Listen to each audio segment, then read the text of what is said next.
Anggarannya cukup fantastis, penurunan angka stunting di Kabupaten Trenggalek tak jauh dari angka 500-an per tahun.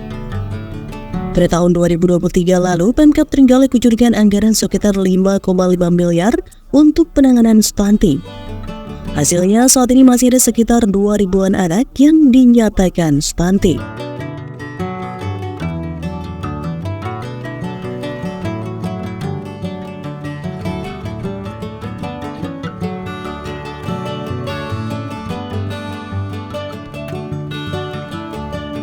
Berdasarkan data Dinas Kesehatan Pengendalian Penduduk dan Keluarga Berencana atau Dinkes PPKB Trenggalek, jumlah anak stunting di Kabupaten Trenggalek pada tahun 2022 sebanyak 2.950 anak.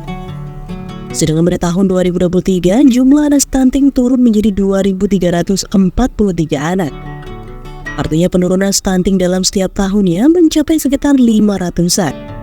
Sedangkan untuk anggaran pada tahun 2023, Dinkes PPKB menghabiskan sekitar 5,5 miliar rupiah.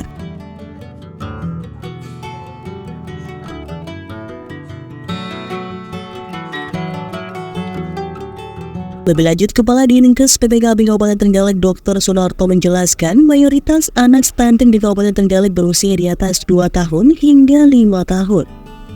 Usia tertinggi stunting berada di kelompok usia 2 hingga 3 tahun. Awalnya mereka tidak stunting, tapi berikutnya menjadi stunting. Kondisi ini rata-rata terjadi sejak usia bayi 6 bulan ke atas. Stunting ini terjadi karena adanya peningkatan kebutuhan asupan gizi dan kurangnya asupan gizi. Peningkatan kebutuhan asupan gizi terjadi karena anak berada dalam masa pertumbuhan, sehingga memerlukan zat gizi yang lebih meningkat. Seperti halnya anak yang sering sakit dan lain sebagainya.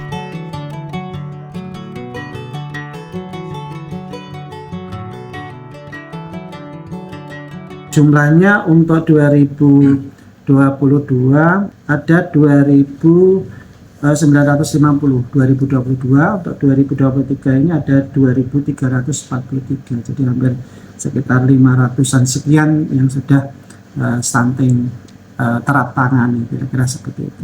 Mayoritas di atas 2 tahun. Jadi di atas 2 tahun sampai dengan 5 tahun yang tertinggi di situ. Yang tertinggi lagi jadi antara 2 sampai dengan 3 tahun. Berarti artinya dia lahir sebenarnya tidak stunting begitu? Tidak stunting, tapi berikutnya menjadi stunting itu tadi. Jadi mulai dari 6 bulan ke atas itu sudah mulai tambah seperti itu. Jadi stunting itu terjadi karena peningkatan kebutuhan. Yang kedua itu karena memang kurangnya asupan. Peningkatan kebutuhan itu terjadi karena memang dia masa pertumbuhan. Jadi memerlukan zat gizi yang lebih meningkat. Misalnya 1 sampai dengan 3 tahun itu kan memerlukan 1.350. Kemudian berikutnya naik lagi menjadi 1.600. Nah itu kalau tidak dicukupi. Terus yang kedua, peningkatan kebutuhan itu karena sering sakit ya. Orang sering sakit itu memerlukan asupan yang lebih banyak di dalamnya. Nah, pertumbuhan itu terjadi gangguannya yang harus dilakukan untuk mengatasi pertumbuhan itu pengatur pola makan. Jadi kalau dia kebutuhannya meningkat harus ditambahkan.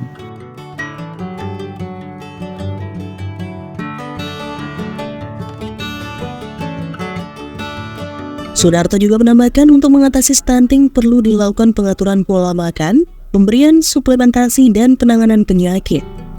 Selama ini pemerintah daerah melalui Dinas Kesehatan juga rutin memberikan suplementasi terang. Misalnya untuk pemberian iodium dilakukan melalui garam beriodium. Selain itu pemberian makanan tambahan bagi yang gizi kurang juga rutin dilakukan.